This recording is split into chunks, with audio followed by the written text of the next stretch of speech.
Assalamualaikum dan salam syaraku sayang. Buletin UKAS edisi tengah hari 23 Julai 2021 bersama saya Al-Faris Jemurin. Berita utama, Hari Sarawak akan terus menjadi titik permulaan bagi memperkukuhkan perpaduan, keharmonian dan budaya hormat menghormati di antara rakyat pelbagai bangsa, keturunan dan agama di negeri ini. Ketua Menteri Datuk Patinggi Dr. Abang Abdul Rahman Zohari Tun Datuk Abang Openg berkata, hari ini genap 58 tahun pentadbiran negeri berada dalam tangan anak Sarawak sendiri. Menurutnya, banyak perkara yang sudah dicapai namun masih banyak juga yang perlu dilakukan untuk mencapai impian ke arah menjadikan Sarawak sebuah negeri maju dan rakyatnya berpendapatan tinggi.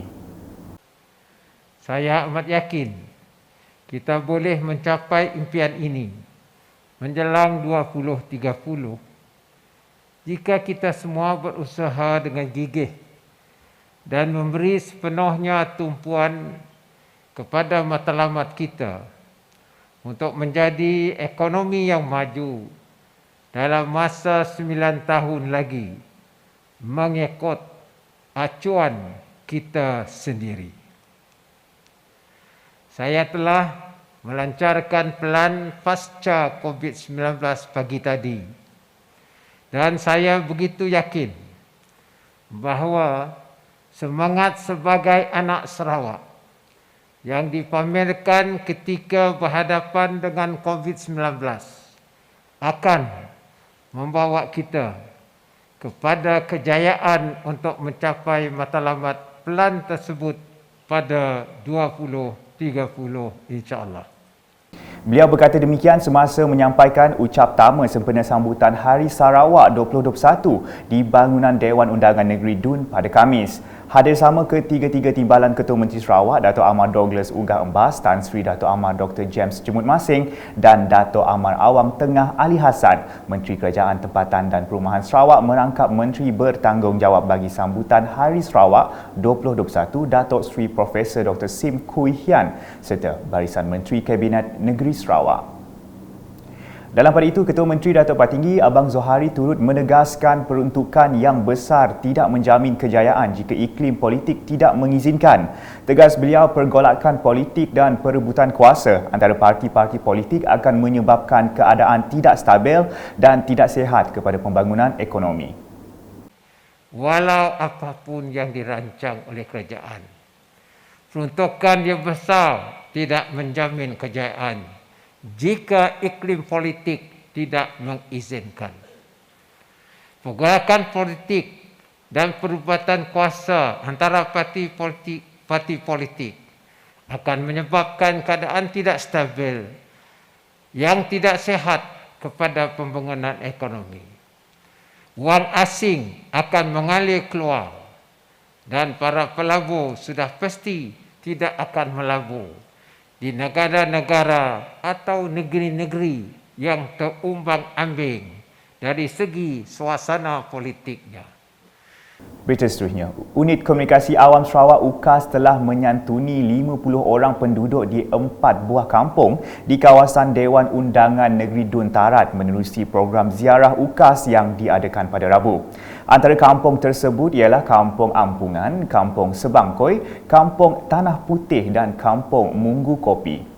Simbolik penyampaian telah disempurnakan. Menteri Muda Pemodenan Pertanian Tanah Adat dan Pembangunan Wilayah Sarawak merangkap Ahli Dewan Undangan Negeri Adun Tarat, Datuk Roland Sagah Wiin. Dalam ucapan ringkasnya, beliau mengucapkan terima kasih kepada UKAS di atas usaha murni yang diberikan demi membantu penduduk yang terkesan sepanjang pandemik COVID-19. Program tersebut dilaksanakan dengan kerjasama Jawatan Kuasa Pengurusan Bencana Bahagian JPBB Serian dan Jawatan Kuasa Kemajuan dan Keselamatan Kampung JKKK yang terlibat. Selanjutnya, petani yang berjaya menerima bantuan peralatan dan baja untuk pertanian daripada Jabatan Pertanian di bahagian Miri diharap menggunakan kemudahan yang diberikan dengan sebaik mungkin. Adun Senadin Datuk Lee Kim Shin berkata ini membolehkan petani mengusahakan pertanian untuk sara diri dan menambah pendapatan keluarga. Katanya semasa ditemui selepas menyampaikan simbolik penyerahan bantuan peralatan dan baja kepada petani di Pusat Latihan Pertanian Miri pada Rabu. Seramai 82 orang petani kecil di kawasan Dewan Undangan Negeri Dun Senadin menerima bantuan peralatan dan baja daripada Jabatan Pertanian bahagian Miri secara berfasa. Mereka menerima bantuan peralatan pertanian seperti kereta sorong, cangkul, bakul dan pam penyembur racun dengan sebelum ini mereka turut menerima racun pertanian dan baja. Sementara itu, salah seorang penerima bantuan Join Amit dari penduduk Tudan di Saras Fasa 6 melahirkan rasa gembira dan terima kasih kepada Adun Senadin dan Jabatan Pertanian bahagian Miri di atas bantuan yang diberikan ini. Terima kasih Datuk Lekun Zin N75 Senadin yang telah memberi sumbangan kepada kami di kampung Desaras Fasa 6 sana yang berupa racun rumput, racun semut, baja, spray, cangkul, bakul dan lain sebagainya yang digunakan kami di kampung Desaras sana. Selanjutnya, varian Delta atau dikenali sebagai SARS-CoV-2 merupakan virus COVID-19 yang menyebabkan lonjakan jangkitan baharu COVID-19 di dunia dengan mula dikesan di India penghujung Disember tahun 2020. Menurut rekod Pertubuhan Kesihatan Sedunia WHO sehingga 16 Jun 2021, varian Delta ini telah tersebar di lebih 80 buah negara dan baru-baru ini mula menular di Sarawak. Bagaimanapun, Pegawai Kesihatan bahagian Bintulu Dr. Melvin Chung Sien Liang selepas meninjau PPV Dinner World Bintulu pada Khamis berkata bahagian Bintulu belum lagi dikesan varian Delta ini. Menurut laporan daripada STMC untuk bahagian Bintulu kita tidak ada Delta variant, tapi kita harap kita dapat mematuh kepada SOP, dapat mengekalkan supaya kita melindungi bahagian Bintulu dan harap kita dapat mengekalkan kes COVID kita lebih rendah lagi. Kalau boleh kita nak zero cases untuk COVID ini. Mengambil kesempatan sambutan Hari Sarawak pada 22 Julai, petugas Kementerian Kesihatan Malaysia, KKM dan sukarelawan di PPV Dinner World Bintulu telah mengadakan Majlis Hari Sarawak. Selain berpakaian cantik yang melambangkan setiap suku kaum masyarakat di Sarawak, petugas PPV Dinner World Bintulu juga mengadakan persembahan dengan menyanyikan lagu Ibu Pertiwiku dan Sarawakku Sayang. Sementara itu, beberapa petugas melahirkan rasa bangga sebagai anak Sarawak dan mengucapkan Selamat Hari Sarawak. Sarawak gemilang untuk semua dengan terus mematuhi SOP sedia ada.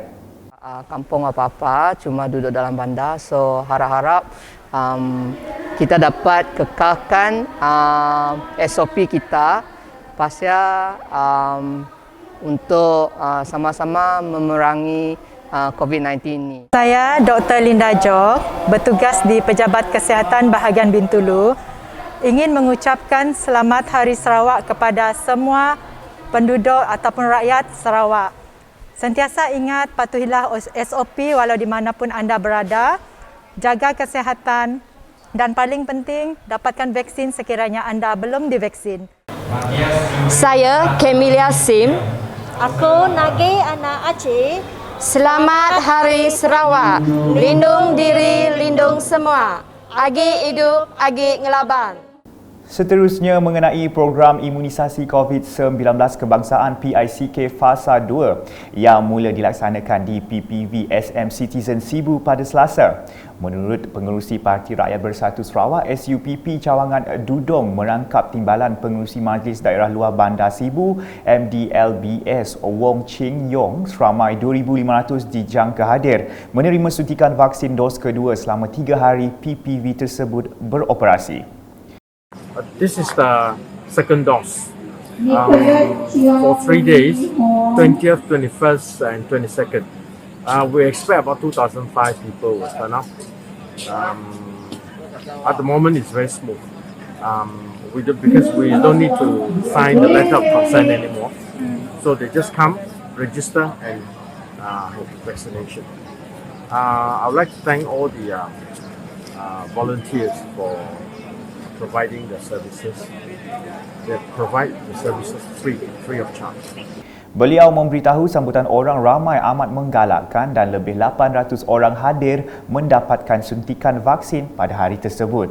Katanya lagi, program vaksinasi seterusnya akan dilaksanakan di Hotel Medan bagi suntikan dos kedua.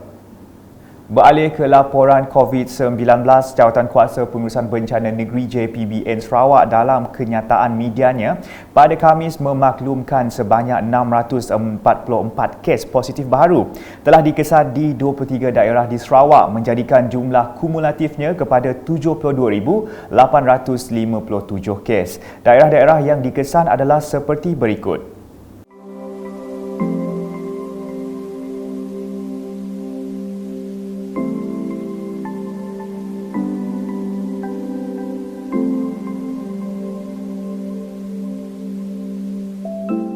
Sehubungan itu, daerah Pakan telah bertukar ke status jingga setelah merekodkan 23 kes jangkitan tempatan dalam tempoh 14 hari.